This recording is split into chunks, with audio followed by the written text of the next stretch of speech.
According to the Bible, humanity's greatest crisis began with a flood. But according to one of the oldest religious texts ever written, the flood wasn't the beginning of the story. It was the consequence. Long before Noah built the ark, before kingdoms rose, before the first great civilizations appeared, ancient writers described a group of mysterious beings who descended from the heavens and forever changed the course of human history. They weren't called gods. They weren't called humans. They were known as the Watchers. For centuries, their story remained hidden inside ancient manuscripts that most people have never read. Some believe they were fallen angels. Others see them as symbolic figures representing forbidden knowledge.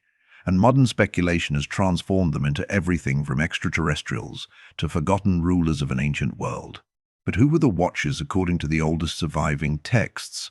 What did they supposedly teach humanity? And why did ancient authors blame them for changing civilization itself? To answer those questions, we have to begin with one of the shortest and most mysterious passages in the entire Bible. 4 verses that changed everything. The story begins in Genesis chapter 6. Surprisingly, the passage is only 4 verses long. It describes the sons of God, seeing that the daughters of men were beautiful. They took wives. Their children became the Nephilim, described as mighty men of old and men of renown. Then, the narrative moves on. No explanation, no names, no details. For thousands of years, those few verses have puzzled readers. Who were the sons of God? Why are they mentioned immediately before the flood? And why does Genesis never explain what actually happened? Ancient Jewish writers weren't satisfied with the silence, so they turned those 4 verses into one of history's most fascinating stories. The Book of Enoch expands the mystery. The most detailed account appears in the Book of Enoch. Although it isn't included in most modern Bibles, the text was highly respected among many Jewish communities before the time of Jesus. Fragments were later discovered among the Dead Sea Scrolls, confirming that it circulated centuries before Christianity. According to Enoch, 200 heavenly beings descended to earth. They became known as the Watchers. Their leader was called Semjazer. Before leaving heaven, the group reportedly gathered atop Mount Hermon, where they swore an oath together. Why? Because every one of them understood the seriousness of what they were about to do. Once they descended, there would be no turning back. In Enoch's account, this wasn't simply curiosity, it was rebellion. The Watchers crossed a boundary that was never meant to be crossed. They didn't arrive as conquerors. One of the most surprising parts of Enoch's story is what the Watchers actually did. They didn't build armies, they didn't establish kingdoms. Instead, they became teachers. Each Watcher was said to possess different knowledge. One taught metallurgy, another introduced weapon-making, others revealed astronomy, the movement of stars, the calendar, medicinal plants, cosmetics, enchantments, astrology, hidden arts. To a modern reader, much of this sounds like the foundation of civilization itself. Metal tools changed agriculture. Astronomy helped people measure seasons. Writing and mathematics eventually transformed entire societies. So why would knowledge be presented as dangerous? The answer lies in how Enoch understands wisdom. Knowledge without moral responsibility becomes destructive. A sword can harvest crops or take lives. Astronomy can guide travelers or encourage false worship. The problem wasn't knowledge itself. It was humanity receiving power before learning how to use it wisely. Azazel, the Watcher. Most remembered among all the Watchers, one name appears more often than any other. Azazel. According to the Book of Enoch, Azazel taught humanity how to forge swords, knives, shields, and armor. He also revealed techniques for creating jewelry and cosmetics. To modern ears, that may not sound especially sinister, but ancient writers viewed these skills differently. Weapons increased warfare.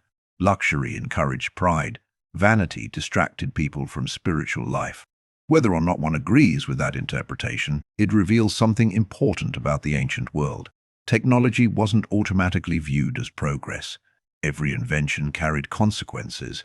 And Enoch argues that civilization began advancing faster than human wisdom. That's a remarkably modern concern. Today, we debate artificial intelligence. Genetic engineering, nuclear technology. The question hasn't changed. Can knowledge outpace responsibility? The birth of the Nephilim. Perhaps the most controversial part of the Watcher's story involves their offspring. Enoch identifies them as the Nephilim. The text describes them as giants whose enormous strength eventually turned against humanity. Different manuscripts describe them differently. Some emphasize their size, others focus more on their violence and corruption. Over time, stories about the Nephilim spread throughout Jewish and Christian tradition. Some later interpretations imagined literal giants. Others argued the language symbolized powerful rulers or violent warriors rather than enormous human beings. Whatever interpretation one adopts, the narrative serves a clear purpose. The world had become deeply corrupted. Violence spread across the earth. The natural order collapsed. Within Enoch's worldview, this growing corruption explains why divine judgment eventually arrives through the flood. Were the Watchers ever meant to be taken literally? This question has divided scholars for generations. Some ancient readers almost certainly believed the Watchers were real heavenly beings. Others understood the story symbolically.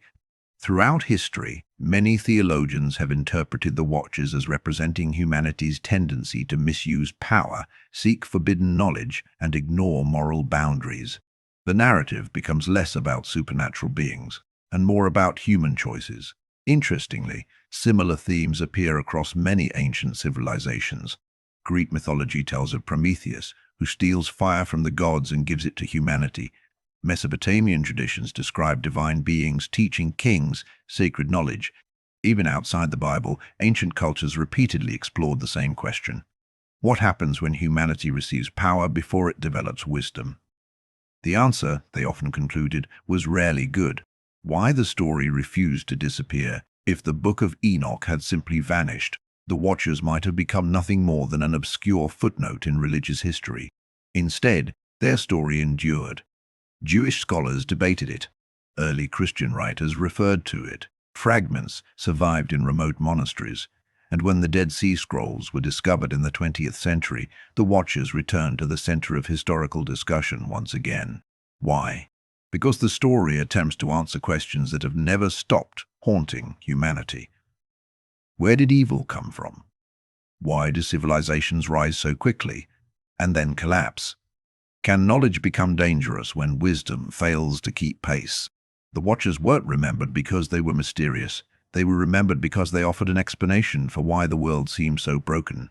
Theories that go far beyond the ancient text over the last few decades, the Watchers have taken on a life of their own.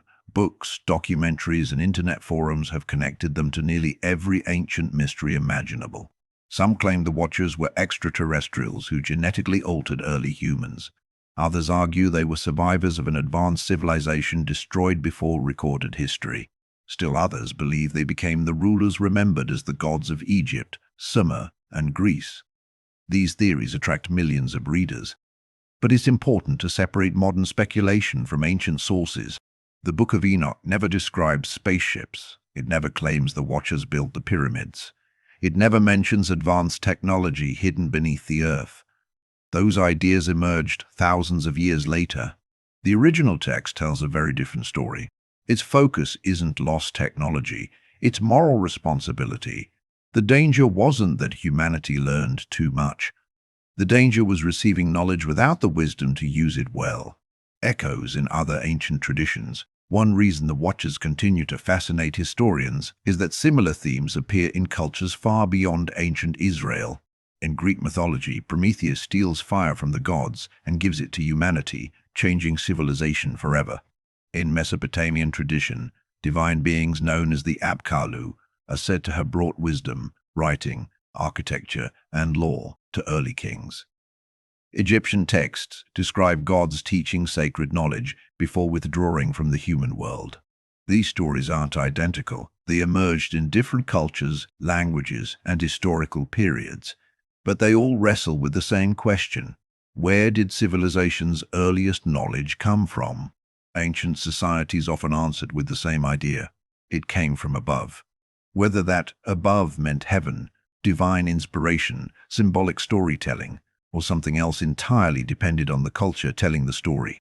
Why scholars still study the Watchers for historians. The Watchers aren't important because they prove supernatural events occurred. They're important because they reveal how ancient people understood their world. The Book of Enoch reflects the fears, hopes, and beliefs of a community trying to explain injustice, violence, and the rapid spread of knowledge. It offers a window into Jewish thought during the centuries before Christianity. Without it, historians would understand far less about the religious ideas circulating during that period.